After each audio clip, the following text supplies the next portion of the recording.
Hi guys, are you ready for your next engineering challenge? This time you're going to be asked to create an earthquake-safe building with your team. You'll have to remember the engineering design principles, which first, step one, identify the need or the problem. So our need or problem with this challenge is looking at making buildings that can withstand movement.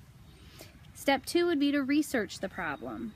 And you've already done a lot of research with your activities last week, so you have some understanding, and hopefully you read the book pages so you know what kind of ways you can design the building to help prevent the collapse or the destruction of your building while we put it on the shake table. Developing possible solutions will be something that you start off with. You're going to create a sketch or a design, and you can either use the paper app or you're going to use actual paper to map out what kind of design you want to use. We will have some different building structure ideas that you can use, but then you also can get creative with this. When you build your prototype, you're going to have your partners, and we'll talk about the restrictions with the materials in just a second.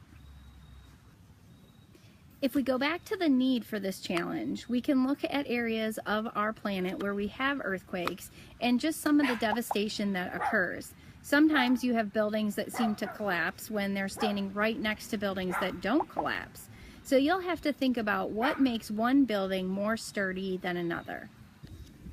With your group, you're going to have a budget. You're only going to be able to spend $20,000. Now that sounds like maybe a lot and you have some checks to use, but every material that you use for your building is going to cost you.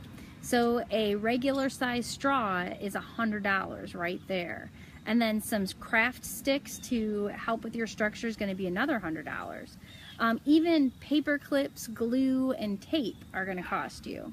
There are some areas of the room where we have built up materials, and you'll be allowed to bargain or try to get a price for those. That'll be up to Miss Hinckley and myself. You'll also be able to employ the use of Legos and Connects and Little Bits. As you build, you might consider trying to test your earthquake-safe building, but this is also going to cost you. For a small earthquake simulation, you're going to be charged $500, and for a larger earthquake, you're going to have to pay $1,000 for each test. Now, you are going to have to fit the requirements for this by making sure that the height of your building is only 30 to 50 centimeters tall. You will be disqualified though if you go under 30 centimeters. The area of your building has to be between 225 centimeters squared and 324 centimeters squared. This may require you to do a little math, do a little multiplying and measuring, but don't get through your entire building without making sure that the base of your building is the correct size.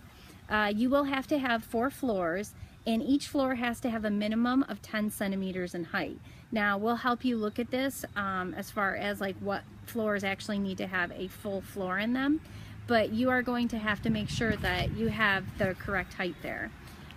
You're going to have to also have an open air garage. This is where we're going to put a weight at the top to see if it can maintain to see that your building can maintain stability with even this tall portion with a weight on it. And then your building can be as lightweight as possible, but you want to make sure that you don't go over 3 pounds. While you are working with your team to create this building, you also need to capture video and pictures of your design as it progresses, because at the end, you're going to have to create a TouchCast video like this one to share all of your information, to share how you tried to solve the problem, what type of materials you used, just how far into your budget you went, and then if you would go back and redo this, how would you go back and re-engineer it. So it's not just the building that you're getting graded on, it's also the reflection that you have at the end with this TouchCast video. So best of luck. You're going to do a lot of bargaining with your team members, a lot of designing and redesigning, and so enjoy this challenge, but also try to use the principles of earthquake safety to make it as good of a building as possible. Good luck.